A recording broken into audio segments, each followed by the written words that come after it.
The connection between Wyre and Stellar goes way deeper than most people know about. What if I told you that Denelle Dixon is on their board of directors? And good news for the US economy means bad news for crypto. Whoop, whoop. Yep, that's right, everyone. By the end of this video, you're gonna see why good economic data that just came out today turned the heat map red. Speaking of a red heat map, let's get into it, everyone. Bitcoin sitting at 16,822, ETH at 1253, only up 0.06%, so really not much action going on.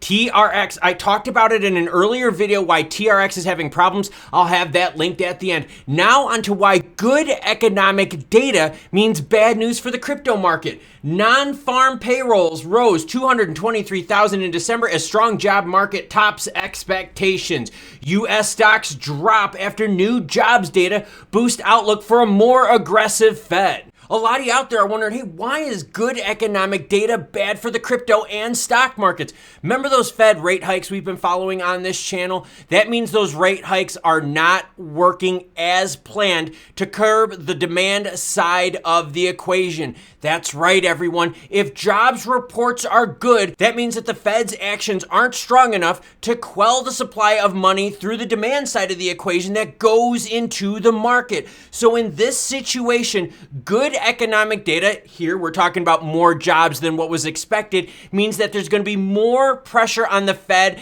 to jack up rate hikes. Now that being said, January 12th, we have CPI data coming out. If CPI data is low, under that 6.5, then that will neutralize the report that just came out today. But if it is above that 6.5, prepare for an extreme redness happening across both the crypto and stock markets. Mt. Gox, no, more like Mount Delay. Mt. Gox first customer repayments delayed until September. That's right, everyone. We are pushing the deadlines out even further. Remember, the payouts were even supposed to happen before the start of this year, and now we're talking to December. Furthermore, the distribution deadline has also been pushed back further 2 months from July 31st to September 30th. In the letter, the trustee pointed out that the decision was due to what he termed various circumstances, such as the progress by rehabilitation creditors in respect of the selection and registration.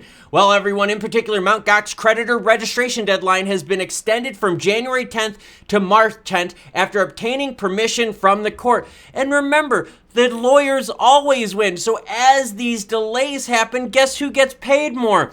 The lawyers. But what about the people whose funds are in Mt. Gox? That means now what their price is, we know it's going to be low over the next few months because the Feds are going to keep raising rates. Maybe not as aggressively, or maybe so, depending on the CPI data. But the deal is this, as those delays get pushed further down, the crypto assets are worth less and less and less, obviously, because we're in a nasty bear market right now.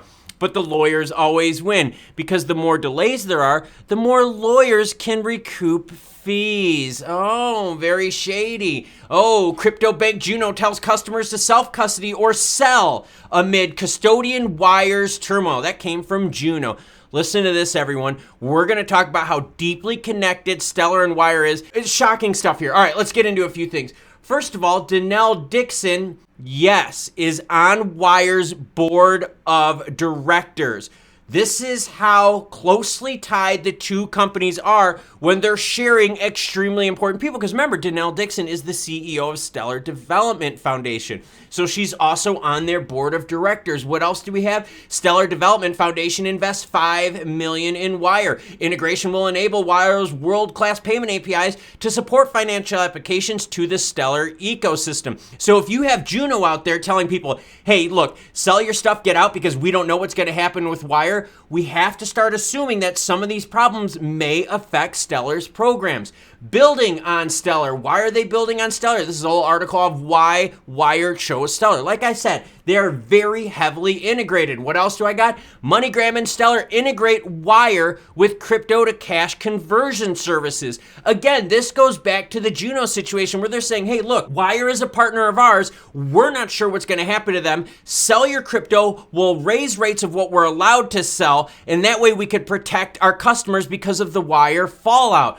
Wyre announces new integration with Settle on the Stellar network to power seamless cryptocurrency transactions in Latin America. That's right, everyone. The Wyre integration with Stellar is huge, and it crosses across multiple programs in the Stellar ecosystem. Look, you've got two choices with news like this. You can continue to keep your head in the sand and pretend like nothing is happening, or you can become more informed and learn about these partnerships. That's why over the last couple years, I've been talking about all the Stellar partnerships, because it's an ecosystem. And if you have a major partner in the ecosystem having major financial troubles, well, that harms the ecosystem. And remember, I'm the guy with the Stellar hat who loves Stellar. I've done over 1,000 videos on Stellar. I'm not putting my head in the sand. I want to stay informed, and I want to inform you. So as more news breaks with this situation, I'll be sure to inform you of it. But Denelle Dixon is shared between the two, as she is a director on the board for Wyre, as well as being the CEO of Stellar Development Foundation.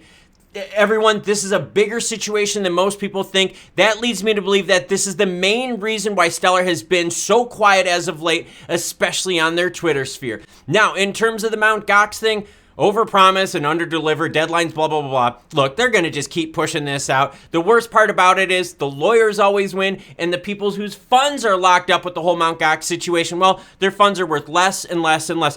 Imagine if they could have done the original disbursement in December. You know how much more money they would have had now if they're pushing it out months and months down the road?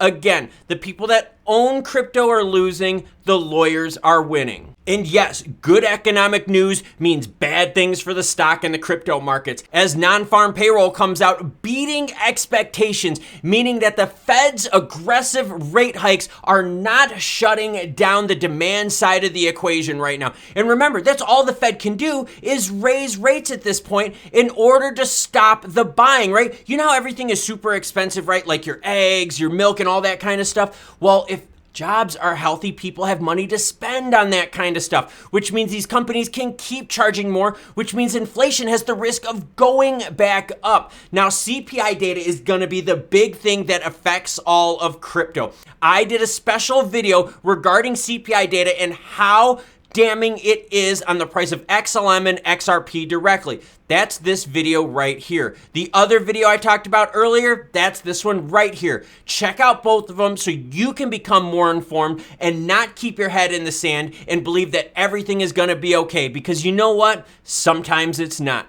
Thank you very much for the various level support for this channel. I greatly appreciate it. We will get through this crypto winter together. As more news breaks, I'll be sure to share it with you. Until then, you cool cats, have a great rest of your day.